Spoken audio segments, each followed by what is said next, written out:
Welcome everyone to another episode of from the Aleph, an Aleph's high point from which all things are visible, and from our vantage point, we'll be looking at tabletop role-playing games, their design, and the theory behind those designs. Round here, our motto is to be fair, build up, and have fun. I'm your host, GriffinVarro, joined by our editor, Theta, our local designer, Norman Rafferty, and our good friends and GMs, RedRabbit and Lesson Learned. When it comes to tabletop role-playing games, I have 15 years of experience running, playing, and frequently fixing problematic rule sets at the table. Pronouns he, him, they, them. Lessons, why don't you go next? Yes, I'm a streamer. Go by he, him. Lessons Learned 1 on Twitch. Lessons Learned on YouTube. I have I started a new series. Lessons Learned, not Lessons Learned. Mass Effect: The Bridge, where I take the piss out of Mass Effect because why the hell not? And also, I stream daily here on Twitch. I'm doing Dragon Age Inquisition after roasting Dragon Age 2 to the ground because I'm not playing Elden Ring. That's why. But Elden Ring, though. Red, why don't you go next? Hi, everybody. I'm RedRabbit.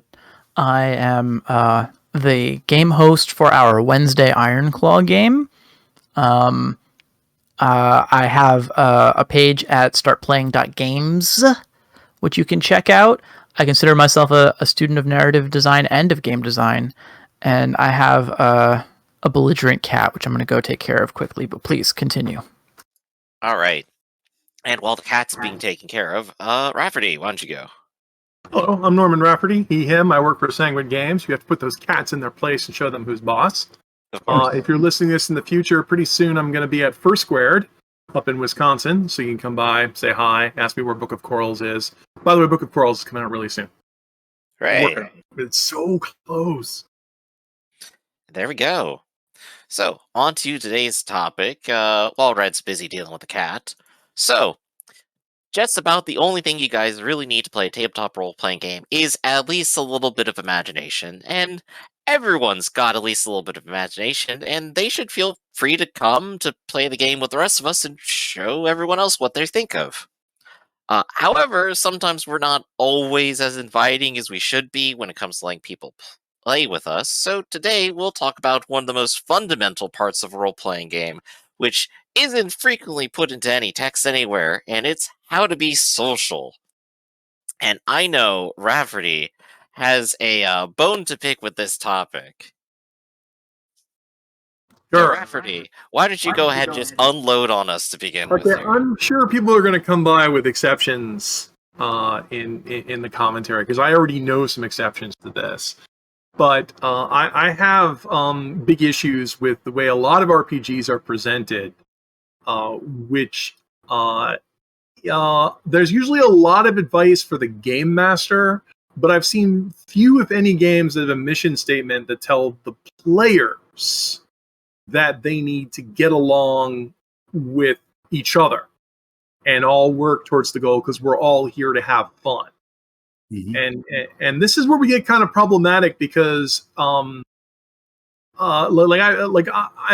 taking the designer point of view, where it's like we shouldn't blame the players first. We should ask what happened with this game that made people do that. Like, from previous streams, the player wouldn't have written down chaotic evil warlock who has pledged themselves to the dark powers to gain tangible rewards for murder. They wouldn't have just most. Right, that's definitely an unconscious choice of conflict. Well, whether they came with that or not, you sit down to play a game like D&D, it's right there in the text. This is something we want you to do. Mm-hmm. And so, the entire idea that the players are murdered tourists, where they just wander around place to place with no obligation, doing whatever they want and getting on.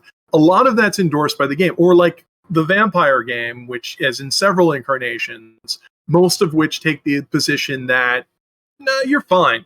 You suck vital fluids out of people's bodies. That's fine. That's just who you are.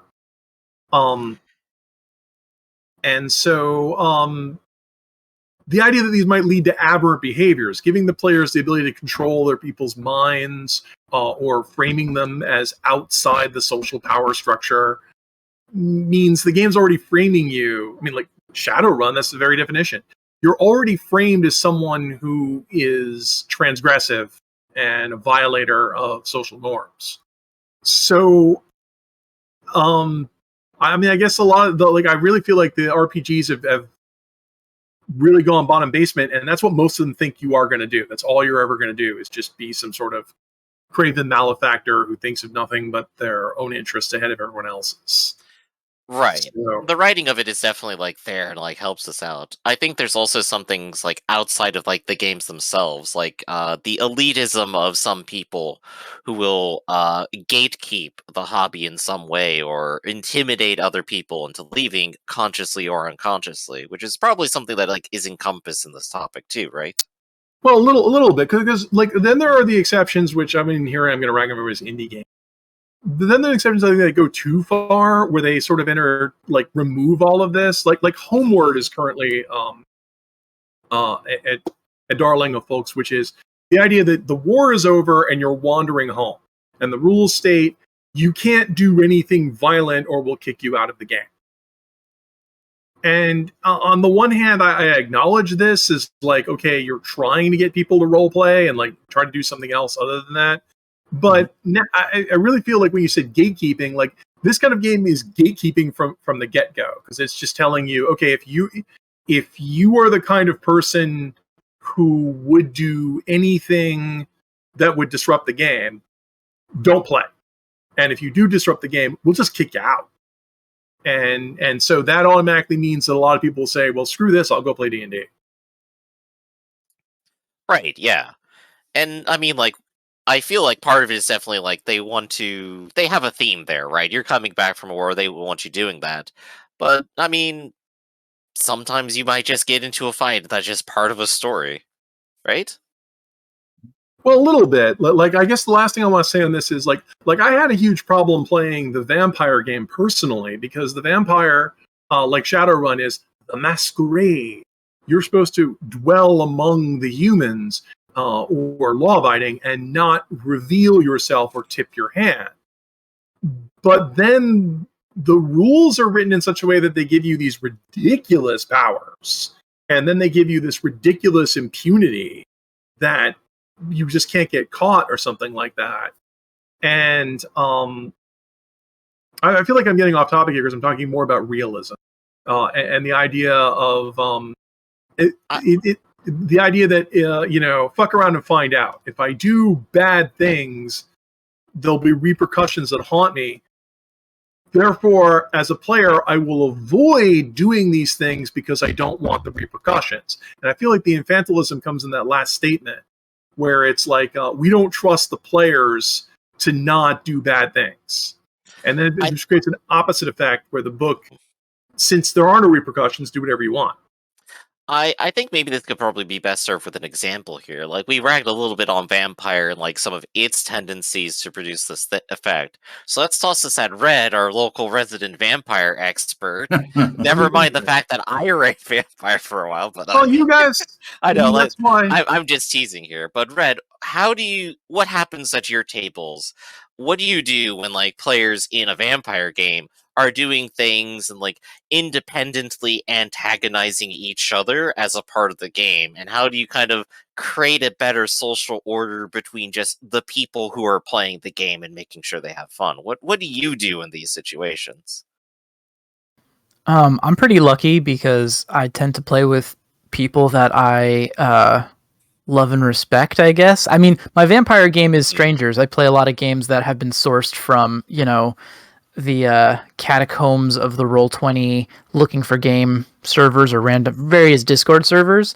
But I've been very lucky to find people who are really engaged and committed to the hobby and are just looking to have fun and to have fun with each other, at the table. This is just sounding very bad the more I say it. Yeah, but they're good players. This is where I point fingers. I know you don't mean it this way, but the way you phrase this is these are people who wanted to have fun, therefore they're well behaved. Yeah, maybe that's a poor assumption to make. Right, and I don't blame you, but I mean that's the thing I'm fighting against as designer. It's the assumption that anyone who has aberrant behavior is a bad player who is not here to have fun, which is like the thing I've been railing about is that I would show up at a game expecting a certain kind of fun, and a different kind of fun is happening. Yeah. Right. There's also people who are invested in their own fun. So I have an example player, someone who I'd say is a good player, but still produces this antagonistic effect because what they like to do is play characters who are a little chaotic and a little antagonistic. And so, but they're heavily invested into role playing, into saying, this is kind of how my character's feeling, this is how they're interacting with people. They're really into it, and so are other people, but it still has the effect of kind of dragging things down into the drama that is being created. And usually it doesn't have any kind of ending point Right. unless it's sort of brought back to the real world. And remember what I say about rules endorse behavior. Okay, Vampire has Malkavians in it. They put Malkavians. Sorry. Okay. Here's a character who specifically has no context, is insane, and causes insanity elsewhere. That could never go wrong. They have specific asshole powers. They're not only, they're professional assholes. And, that's not in every vampire setting. I mean, it's not inappropriate, but it's a rule in their book. They put it in there. We have to assume they want people to play it. And if someone showed up as a disruptive Malkavian, I just do anything. I'm the Joker.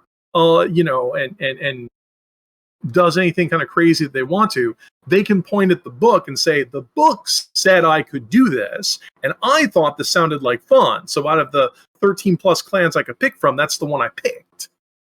Yeah, and there's actually the funny effect where I've had a lot of people say, like, yes, we love Malkavians. Malkavian is, like, so hilarious because of the concept. You're an insane vampire who could, like, maybe not believe they are one, or, like, dresses like Count Dracula because they're overdramatic or something.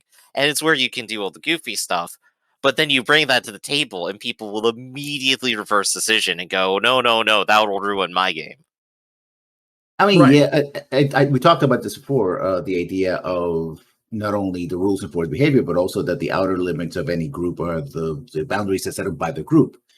And what looks great, and this is about design, and you design a book for as many people as possible.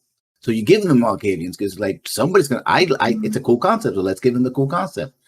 But it doesn't survive contact with most groups because people are like, yeah, we're not in that vibe, and also there's also a problem of people who are deliberately being bad and then hide behind, no, this is what my character would do, et cetera. And I have yet, and I think that's what Rafferty talking about, is that we don't design to a way that helps everyone, not only GMs, everyone else, deal with the situation, right? In a way that both accommodates the player that wants to, follow the rules and express themselves, and at the same time give the tools to all the players saying, listen, there's the limits. And I like, one thing I think that we're kind of missing here is, the game will have its own tone. Mm-hmm. And the problem is a lot of these games, they're written by dozens of people over many years, edited together, and the game doesn't want to tell you no, they want your money. So you're going to wind up with tonal dissonance. You're going to wind up with some parts of the book written with, one attitude that everything's realistic and deadly, and another part of it saying, look, some people don't want their game to be real. And when players come to the table, many of them will have just read the section that appealed to them. The one who said the game is supposed to be silly will point at the paragraph that said we can be silly, and the person who wanted to be serious will point at the paragraph that said they wanted to be serious, and they're both in the same book. And you'll get, I think the way we need to bridge all of this is where the session 0 was supposed to come up. And I didn't hear this coming up a lot in the session 0, but I bring this up because the hero system had one like this. The hero system would have a checklist of, what is the tone of our game? And, like, how are we going to treat murder and crime and politics? What are we going to do? Are we going to do these things? And then tell them to your players in advance before we started the game, okay, this is going to be a lighthearted game where you guys feel free to express yourselves, or this is going to be a deadly serious game where, repercussions and mistakes could ruin your character's life, and set that up as ground zero. I mean, I don't see a lot of games doing that. People praise D&D as the generic fantasy, but it could be all across the board. And then we just yell at the players and call them bad actors for not intuiting this is what was going to happen. I do know, at least like from the sorry, go ahead. experience of it, that at the very least, when I set up games or when I've seen other people set up games, they'll usually throw that out as the first salvo of like, "Hey, I'm starting a game. I want it to be like this. Who's interested?" And that kind of usually is a replacement for that discussion. What do you got, Lessons?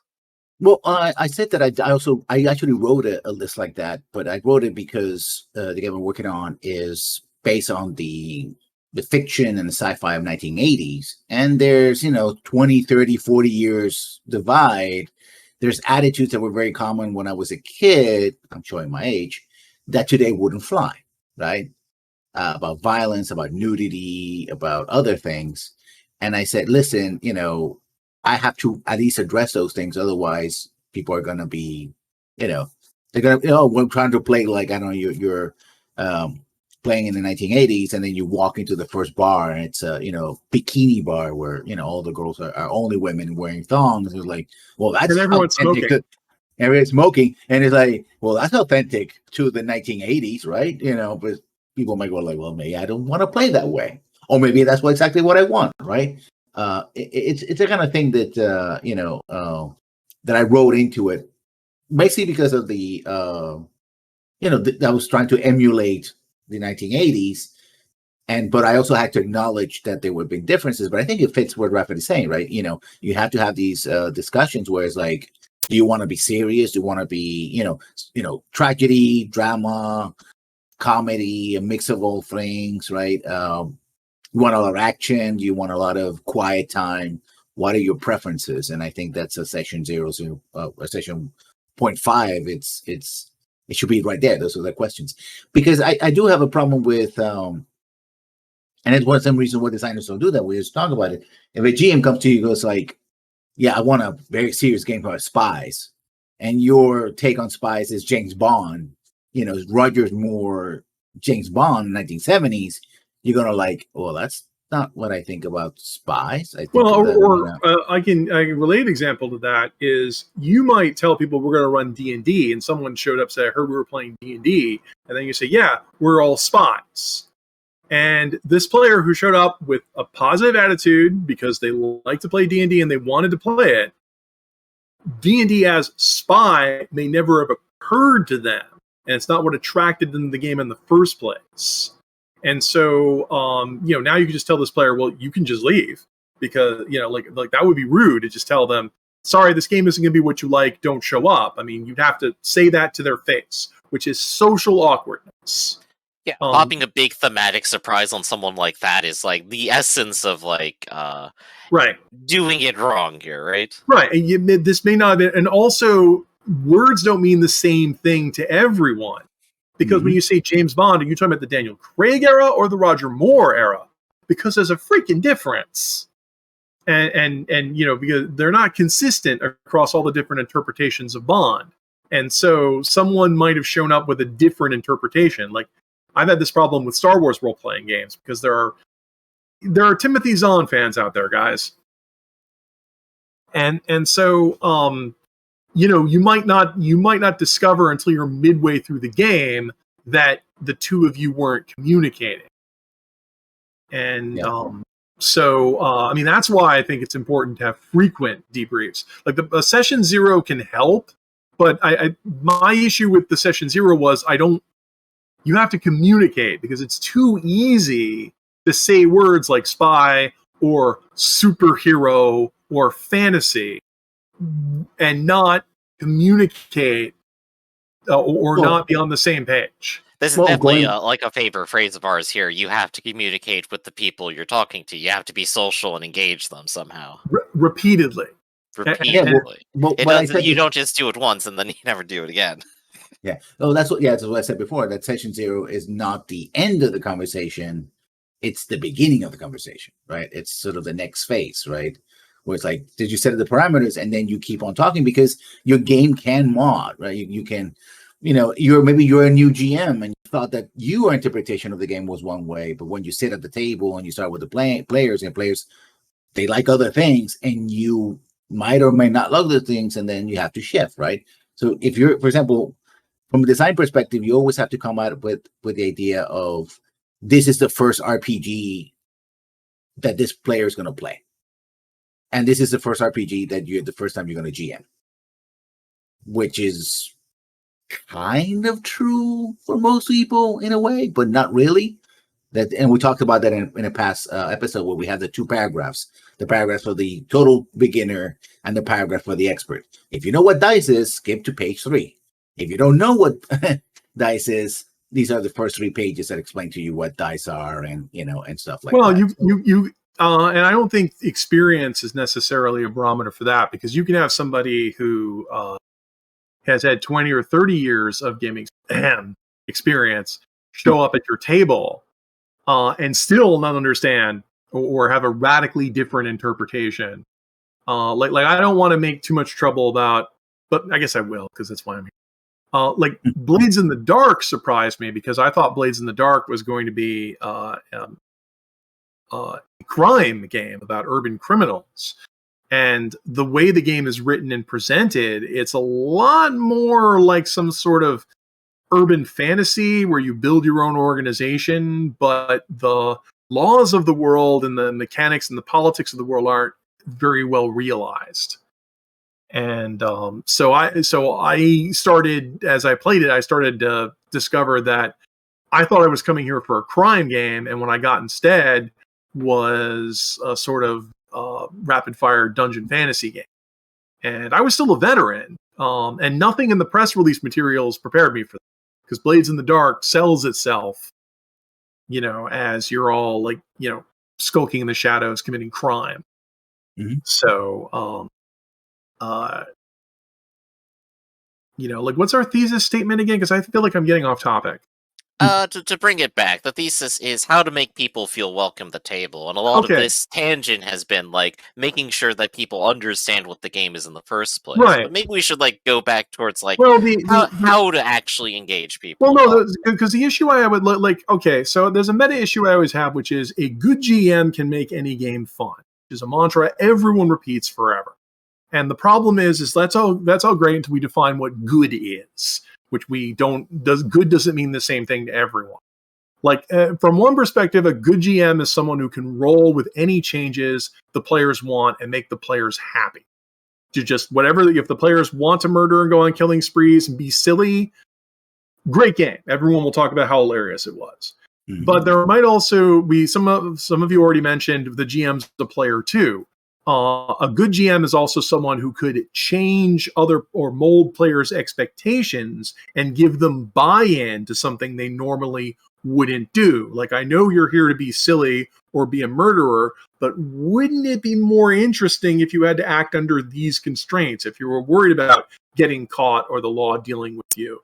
And find ways to give the players, make it interesting to the players to deal with that kind of challenge. Both of these are valid approaches, and both of these can be, very rewarding for the players, either giving them what they want or changing their expectations to be something different.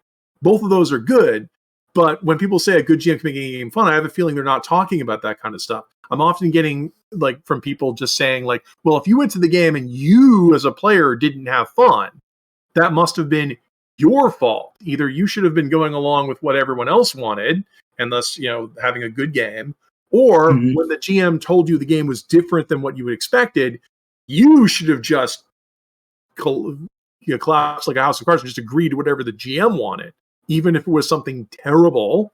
That's your fault for not. And in other words, you blame the players for not having fun. If you as the player just went along with whatever was going on and no one had to listen to you or try to, change the game to make it what you wanted to be, that's your fault as a player. It's your fault you didn't have fun.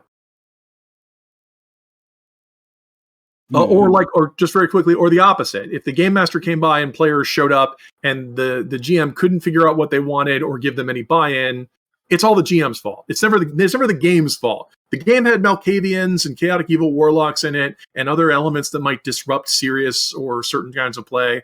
But that's your fault as a GM for not banning them. You should have just told people you can't play that before we even started.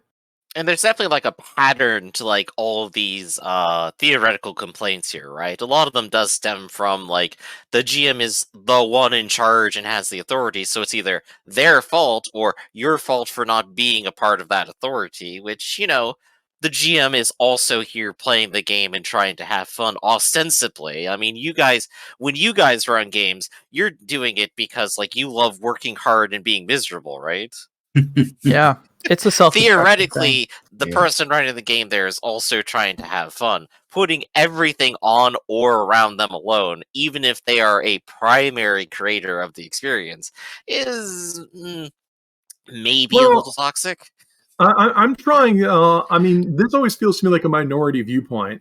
When Mhm. I'm hosting the game, I'm always taking the POV that assume the player is a good actor, because like I've seen way too much advice that says assume your players are craven malefactors and cheaters, and rocks fall, everyone dies if they displease you. That often a player has found some random paragraph in the book that's exactly what they want to do, and then they've maxed it out. Someone read the vampire book and found the Fomori, where it says right there in the text of the book, everyone's been beating you and turning you to the face. Now it's your turn for payback. It's like this beautiful screed that's in the book. And so they got in there, or they've seen other people role playing, and they have an idea that's something they want to do and have fun. And then your job as the host is to find a way, find a happy medium between what they want, what the other players want, and what you want, and find a way to make all of that work together by listening to them and encouraging them to compromise. Like maybe you can't have A, but maybe you can have A prime, instead of punching the player in the face and nerfing them or telling them something doesn't work. And I'm talking from the design point of view. The issue I usually have is there shouldn't be stuff in the book that's going to cause more problems than it's going to solve. Yeah. Well, I think Right, you also shouldn't create problems. the thing is also that, and this goes back to the area of unwritten rules, although that's happening more and more, and we are discussing it here. Many times the rules don't tell you how they arrive at that level, mostly because, different people are writing different things. And so if we had more rules, then you could have it so that you can tell I want this. It's like, okay, let's go through the motions. Let's see what if we were to apply this rule, what would happen, right? But you really don't want to do that on the table, because it could, slow down the game to a halt. But you might want to do that before or after. It's like, okay, I get that you want to do this. We're going with the good guy player, theory of, taking people at their word. And how do then you work with your player? Because it can be a situation where it's like, but it's worked this way, and you get into this endless discussion about the rule and how it comes in, and there's ironically no authorial intent that could help you or clarify, right? Sometimes There is, sometimes there isn't, but most of the time there isn't. So it's a discussion of whether I like it and you like what you like, and so you sort of go into this lockdown. It's like, oh, you don't want me to do this because you can't handle it. Well, and in fact, from a design point of view, I mean, like we're also like, it's weird because we assume that some players are bad actors, but it's often an assumption that anything that's published in the book must be by good designers. And there are designers who have just written poorly. Like I've mentioned this in the past. There are like stuff written in the book where they'll throw these like deadliest monsters that you've ever freaking seen, and then they'll go write the next paragraph as if they expected all of you to live. They're just bad at math.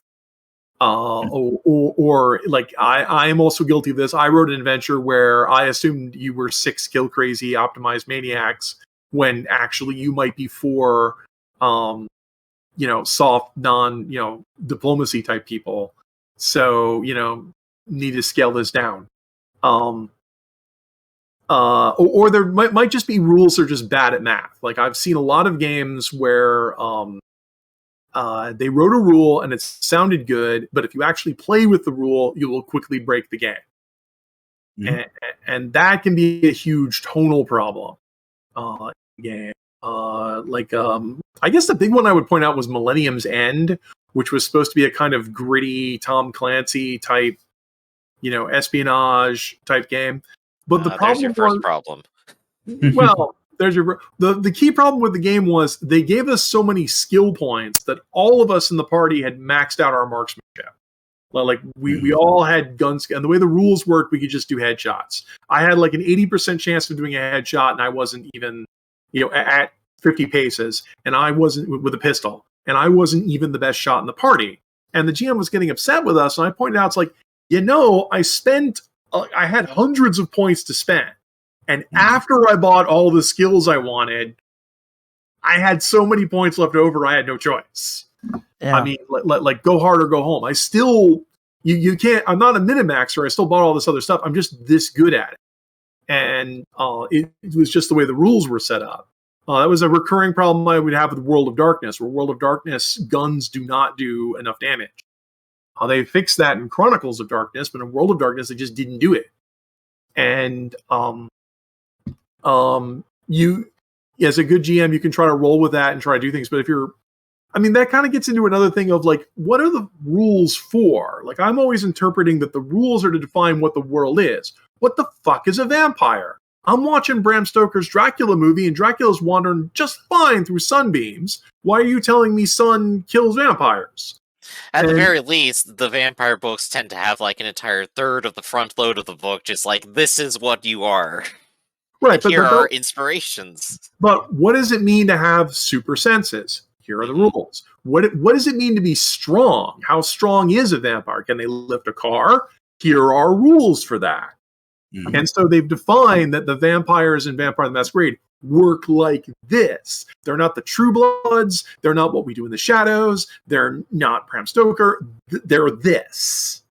Mm-hmm. And so the rules have defined the rules. And so if a player read those rules and came to the game with those rules in their head, that this is how the world is going to work, you would have to, as other players, have some buy-in, or you'll do what drives Rafferty nuts. You'll all change the rules, and I'm not saying that you can't change the rules, but the more you change the rules, the more you make the game fuzzy and impenetrable to people. Because now I have to keep track of both what the book says and whatever house rules we're doing. Or, actually, I should say this, most players don't care about the rules. Most players just show up and do whatever they're told. Truth. And so, but that makes your game kind of, which is good. If you're going to do that, you have to have several debriefings and talks with other players to make sure you're all on the same page, because you're not using the book anymore. You're using what your group thinks works for you. And that way everyone has to be informed. I mean, that's where I really get mad. Blaming a player for being a bad actor when so much of your game is unwritten. Yeah. Yeah, I want to go back a ways now to touch on something that Lesson said that struck me as kind of a trap, a little bit dangerous. And maybe I'm misinterpreting what you were getting at, Lessons, also as possible. But you're talking about like the compromise and the communication, which I think is very important. I think compromise and communication are key for this subject of making people feel welcome, especially in the nebulous worlds that is the rules of an RPG. Mm-hmm. But I am always very, very cautious to give people abilities on like a trial basis, specifically because I find that there's a genie back in the bottle type phenomena with this, where like a player oftentimes feels penalized or antagonized if you tell them they can no longer do a thing, even if you gave them the warning. Even if this is something that I try to avoid, and I've done it maybe once, but I've been very, very careful to avoid this very specific thing of saying like, okay, this seems like it's broken right out front, or like, oh, I know that this can go badly, but let's give it a try and see if it actually will go badly, and then later take it back. Like I've been in that situation where I've said, okay. Well, I think that's the misinterpretation, because I would not go so far as to give them the power temporarily. Because right. If it's, I would say that you're getting a logjam even before you even get to that, because they'll make an argument, a good faith argument, that this is in the book and, why can't I have it? And it'll be cool and I like it. and you assume the players are doing a good guy. They're not trying to screw you over or derail your game or other complaints. But you, as a game master, especially if you have some idea what you want, it's like, yeah, I can see an encounter where a main battle tank shows up, and I just want to scare the players, and this guy's just going to stand in the middle of the road and just tank 125 millimeter shots. I'm like, well, that changes things, right? It could be, if it's a superhero game, cool. If it's three guys and a dog, and they're just running from danger, Scooby-Doo style, that might be a little different, right? So it depends. And That's my favorite episode, though, where Shaggy just whipped out his Uzi. Yeah. Well, and Lessons here is reminding me of one of my favorite phrases, which are, there's no bad games. There's just games that have trouble getting players to show up.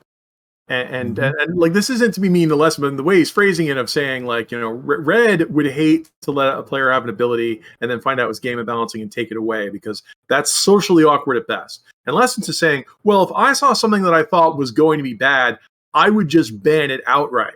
In which case, like I said, there's no bad games, because a player who said, I really want to do this, Lessons would tell them you can't do that, and then the player would leave.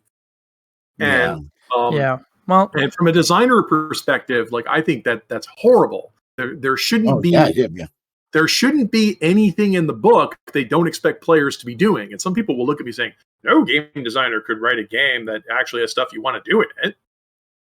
I mean, look, many do. To try to keep this from being a Let's Dogpile D&D again episode, because they all are, but I think there's a good point there, which is, like, I think the discussion has to happen, compromises have to be made, and you kind of have to make your peace with it. Like, because I've done it both ways. I've had points when I've said, okay, this is just not going to work in the game. And then they've made compelling arguments, or maybe even not compelling arguments, but arguments about, like, listen, so the book is written, this is how it's supposed to work, I don't think it'll be imbalancing, etc. And I will say, okay, you feel very strongly about this, let's do it. And if it goes on to break the game, that's just the game we're playing now. Like, it's unfortunate, but I pretty much refuse to put myself in this situation where I will be like, okay, now we have to have a side conversation while I tell you that you can't roll plus 20 on your stealth checks for the next 6 months. Well, if you want to beat up on something, the game to beat up on is Vampire. Hey, the book said I could start as 8th generation. Okay. I don't know about that. The version that I'm playing does not say that. Well, I'd say They could have changed it over time. Yeah. they probably changed using it it as over an time. example. It's like, now they don't let you start as 11th generation. And the bar is moved. It's like, hey, the book said I could start with 11th generation and domination at level 3. So I'm starting with that. Yeah, and also I think it also brings back to the discussion we had much earlier and my absolute hate of Splat. Because you're selling, and this is selling to the GM versus selling to the players. You always want to sell options to the player, which often, but not always, include power. Hey, we couldn't do that before, but you thought that was a cool idea. We're going to put this feat, this class, this weapon, this thing. And then it's like, they come to the table, it's like, hey, I paid $30, $40 for this. Can I really, really please play this? And you're like, am I the jerk up front? Or I'm the jerk later? Or I say, okay, and because we're talking about one player, but everyone else on the table is like, but we followed all the rules up to this point. And Mr. McBoy here comes and has a nuclear bazooka. Can we not all have nuclear bazookas? Yeah, at that point, it's not even like a process of, like, the game design itself making you the bad guy. It's literally the fact that the books are being sold that is making you the bad guy. Consumerism, And there's once no again. escape from it. Yeah, no one The buys a ultimate book villain. to make a character that's less powerful. Of course, you could just go play a different game. Well, that's the thing, right? Literally, that's when the new edition, book. edition drops, and then you have the edition wars. It's like, but I could get nuclear bazookas. And then 3 years later, it's like, no, now we give you a giant mech that lobs nuclear grenades. And it's like, and so you're back into it again. I used to be able to disassemble a tank in the previous edition. Can I do it in this one and then wear it as armor? Yeah. Because I think designers are also fighting this as well. It's like, we want to make a game that works and works continuously throughout all the rules, but we also want to make sure that people want to play the game and do cool things, whether it's talking, combat, or whatever, right? We want you to be able to whisper to the king and get him to give him, all the riches with the right roll, the right combination. But then you're a GM going like, so I just gotta let the king just walk out of the throne and goes like, yeah, here's your new monarch. Go ahead. There he is. Sweet talking MacGuffin here. Go ahead. It's like, I mean, hey, it's fun for the player who does it the first time, but then all the players are. So we went through X amount of time and dungeons and just to get that one thing that the king wanted, and now this guy is the new monarch. Okay, if that's what you're working for, though, that could be cool. But if it isn't, it's like, what do I do now, right? I think I get your argument about the splat books and about feature creep. I'm not really sure I understand the example, but in general, I do totally get where you're coming from. And the problem is that, like, in an RPG, you already have kind of limitless options, and there's a lot of room and space for creativity. But the splat books and stuff is that people want this hobby to be like video game DLC or like a collectible card game. They like a game. The reason that D&D is as successful as it is, and I really do believe this, is just because there's a new book every 2 to 4 months with new stuff in it. Oh no, I'm going to say that perennial, that's the opposite. evergreen. I would say the video game stole it from role-playing games. Because Splat started in the mid-'80s or even early '80s. So, if I can stand in here as a grand old man who's been selling games for 30 years, players have a problem with a game if they don't feel it's supported. Like, for example, when Hasbro shut down the D&D 3 servers, you could no longer play D&D 3 on your clients, so they jumped to Pathfinder. Wait, that's bullshit. There's no reason you couldn't have stopped playing D&D 3rd edition. It runs in books. No, but because D&D 3 wasn't supported anymore, and Pathfinder was coming out with a new book a month at least, people who were playing D&D 3 felt they had to, like, Pathfinder was supported. But like we already mentioned here, it's like, but players don't actually want more rules. All of the problems we've been discussing right now have been more rules makes for more difficulty. It's not really helping people's imagination or helping us realize our stuff. It's just adding another broken class that's, that doesn't work right and messes with our impression. It keeps it top of mind, and it gives new things for people to think about. I mean, it's a big thing with fighting games. I was going to say get to the topic here where the problem is that means, but it's the paradox of people want to play a game that's supported, and support means more materials coming out. But that means you're getting more players who are wandering into the game, or more players who are getting the splat books, reading them, and saying, "I want to do what's in this book," and bringing that to your game. And that's why I'm saying you can't assume a player is a bad actor because they want to do something that's breaking the game, when you all want to play a game that's supported, and that means more shit's coming out all the time. Yeah. And also you have the opposite. You also have from time to time a player that wants to play a broken character, not in the overpowered way, but actually underpowered, or an emphasis on something that the overall rules don't. The emphasis, like, I want to play D&D, but I want to make a character that likes to parlay a lot. He's like, well, there's just one skill for parlay. So if there's, in the 30, 40, 50 combats you're going to do in this game, I just can't stop every combat for you to parlay. It's fun as an alternative. Well, that's why D&D is our favorite whipping boy. But it could be anything. It could be any system, right? If no. D&D is our favorite whipping target because D&D is a combat game.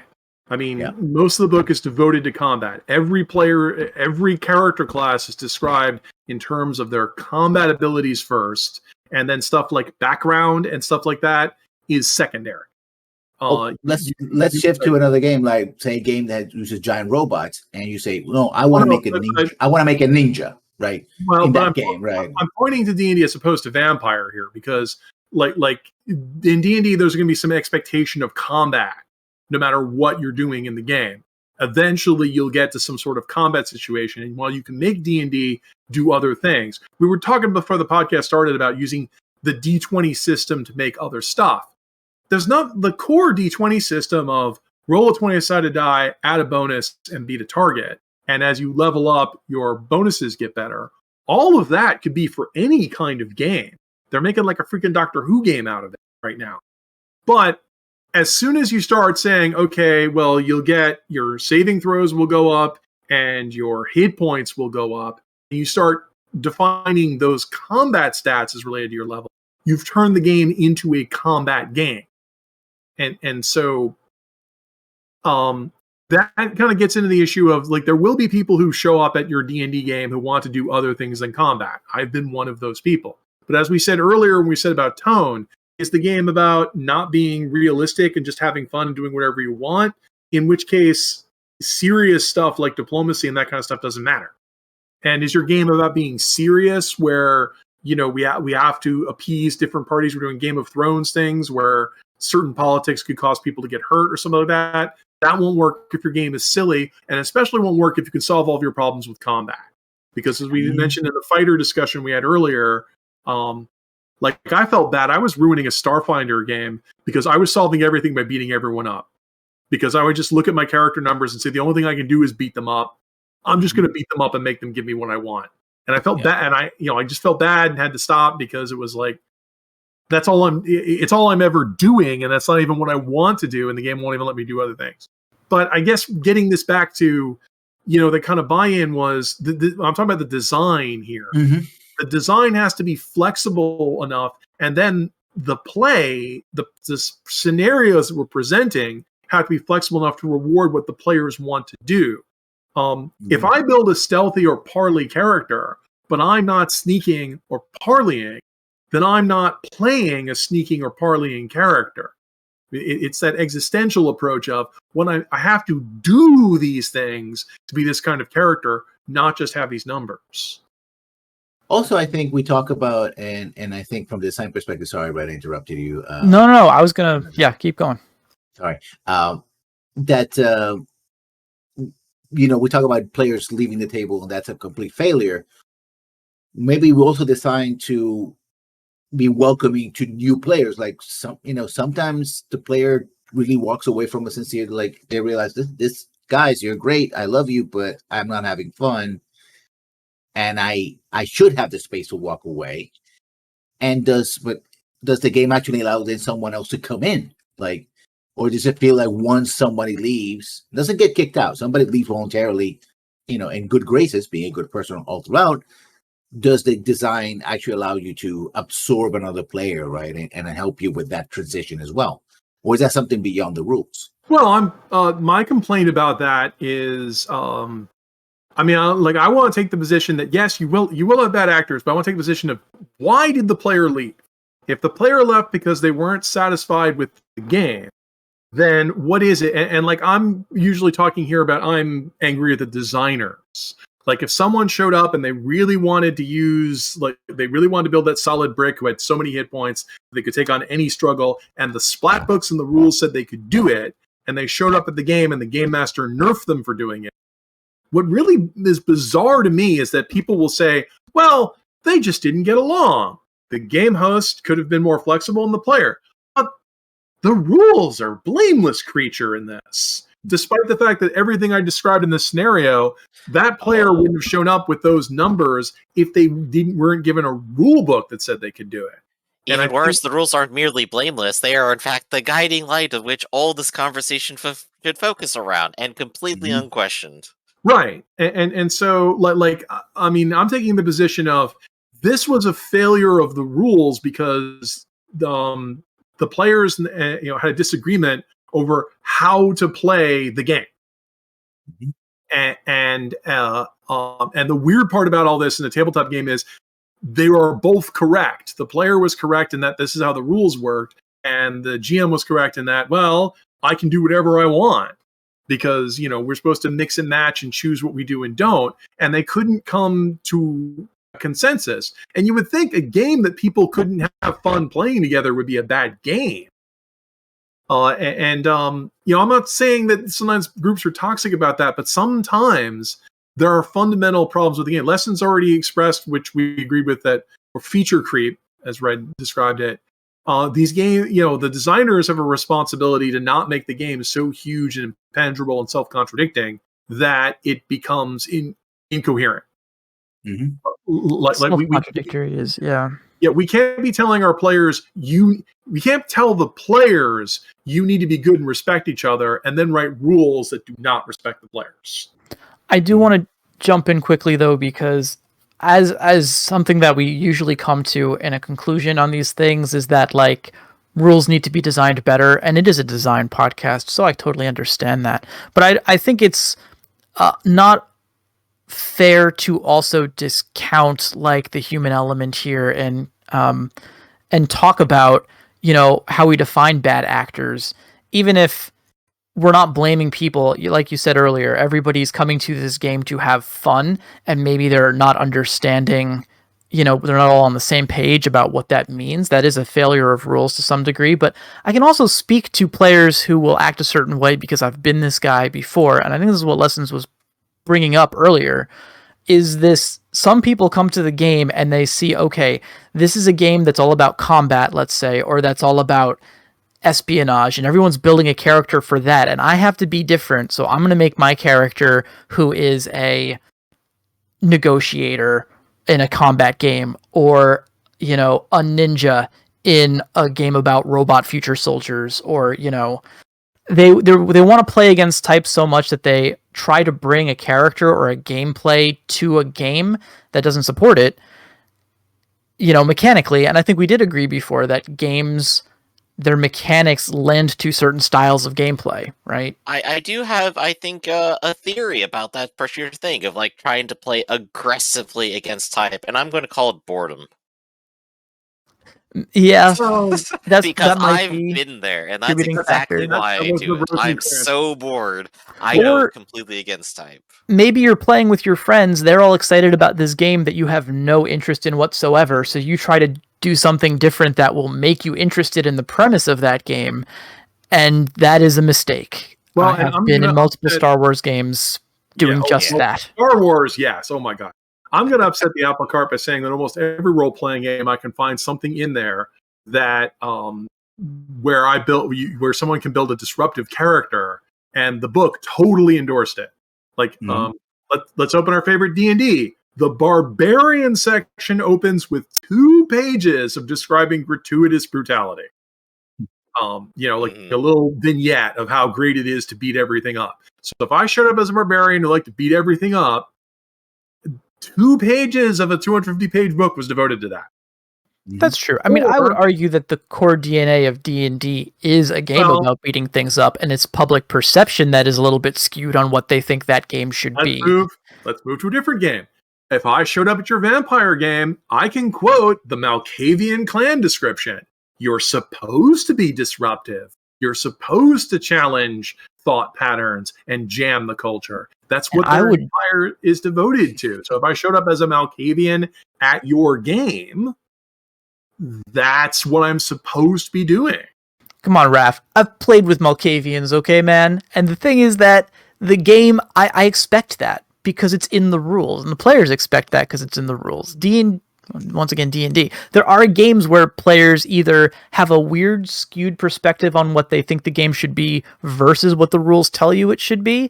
But then I think there's also, I'm going to call them bad actors. And again, I'm grouping myself in that category because I've been this person. I'm agreeing with you, but it's also like it's interesting the way you're wording it. It's like, well, I expect a Malkavian to be a bad actor, therefore they're not a bad actor. I mean, no. I'm not expecting them to be a bad actor. I'm expecting them to be a crazy loose cannon who's going to throw monkey wrenches in the works. And I don't, because... So if I just write down Malkavian, I'm not a bad actor anymore. No, you were never a bad actor. I think the bad actor is the guy who says, okay, this is a game about vampires, but I want to play a vampire slaying priest or something, and comes to the game being everything you guys are doing is evil, like there's people who want to play so against type, but really just don't want to play the game that we're playing. Right, and I agree with you that someone who shows up with a completely inappropriate character out of the top, I mean, I've already complained about you can't play anything you want, you can't be Twilight Sparkle or Deadpool or Batman. You can only play what the book says. I'm talking about when there's my 3 favorite characters. If I show up as a Bruja and I just want to beat everyone up that I meet, it just seems weird to me that if I showed up at your game and I was disruptive, started fights, or derailed your intrigue, you might say, well, that character wasn't fitting in well and was ruining the mood for everyone, so I got rid of them. But because I labeled myself as Malkavian or Bruja or Anarch, I was okay. You're saying there are seems weird to me that just because I labeled myself that way, that one label changed the attitude. Yeah, you're saying that there's support for incongruous playstyles within the base DNA of a lot of these games, which I guess I can't argue with because you're right. I feel like it's weird because like the way you're describing it is like, okay, the Malkavian's supposed to be disruptive, therefore I let them in. But then we were over here talking about Lesson's problem with maybe D&D, where someone got a splat book that had an OP class like Geomancer in it and disrupted my game. Therefore, I had to ban Geomancer. So it's this weird with this attitude of in D&D, we can ban stuff we don't like. But can you ban stuff you don't like in Vampire? I mean, I guess. Maybe this comes from my perspective too, where like if I don't know how a thing is going to play, I'll allow it. I always have at least one run with a troublesome PC build before I start making declarative statements at the start of new games and saying like, haha, no Malkavians. Maybe I just haven't come across a person I thought was a truly disruptive Malkavian player. So. Well, as you said, you've been pretty lucky. You're also a good game master, and you're also... Vampire has been out for a long time, so I think most people who nowadays are attracted to it are an older... I mean, crucify me in the comments, everybody. But it's it's been out for a while and the track's more mature. So let's go ahead and get like a final statement out of people here real quick, just to go ahead and round it out. We should do that. Yeah. So Lessons, what do you take on all this? I think I understand where Rafferty's coming about this being a primarily design problem, but I think ultimately the books can only design as much as give advice, general advice. Don't keep it in the unwritten section, but there are limits to how much advice you can give, right? You can give suggestions about, clarify everybody's roles, who the GM is, players are, with people that GM is a player, reminded that everybody is, part in the fun, right? No one person is part of the fun. And I think make a clear statement, which is a lot of people, want to play the game to play as many people as possible. Make a clear statement of what this particular game is, right? Or could be, rather than the idea of, well, we can do whatever. Because you're setting up people who say, well, you just told me I can do whatever, so somebody's going to do whatever. Yeah, so right? Back to our statement on clear communication. What about you, Drew? Clear communication, I have to double down on that. And I guess I will say that when you're sitting down at the beginning of a game and you see the characters that people have brought, if someone has a crazy berserker and someone else has an Efreet accountant, then you're going to have to... then that's the game that you're playing. You're playing a game that's going to have crazy melee and also occasionally some mathematics. And if you come across someone who brought a character to the table that you cannot possibly imagine fitting into the scenes of the game that you want to play, it's your responsibility to bring up that subject and have that conversation before you start playing. Otherwise, you're probably going to have a bad time. And I don't think it's any one person's fault. I don't think even the rules can shoulder all of the blame for that. Okay. And Rafferty, any last notes you want to leave off on here? I mean, I'm going to contradict everything I've already said. Of course. Which is, I think we all agree in here, the best game is the one where we're all having fun and we're all buying into what's going on. So, we're all on the same level, we have the same tone, we all like the same themes, and we can express our characters the way we want. And I think one of the biggest problems with gaming is often the way the games try to express themselves as generic. Like D&D is described as a generic fantasy. No, it's not. It's a very specific fantasy that is unlike a lot of other ideas people would have. I mean, I'm praising Vampire the Masquerade for being a specific vampire. It's not any vampire. It's a specific kind. And so what we need to do is we need to communicate with our players and establish what they want to do. And I think the real thing is, we really want to find out what it is people want to do and then either do that or channel that. The big issue I often have with bad rules is, like I said, someone shows up and they're a tank or have a superpower that disrupts the entire game. and then people are eager to write that player off as a bad actor. Like you just are abusing the rules or power gaming without necessarily discussing, okay, this is the kind of thing they want to do. What should we be doing to make this sort of thing work in our game? Or maybe this game isn't for them. But I'd like to see some more mature talk about that. And because I want to get rid of the weird paradox where people talk about a game as being a thing that they're all going to play, but somehow if the game has bad rules or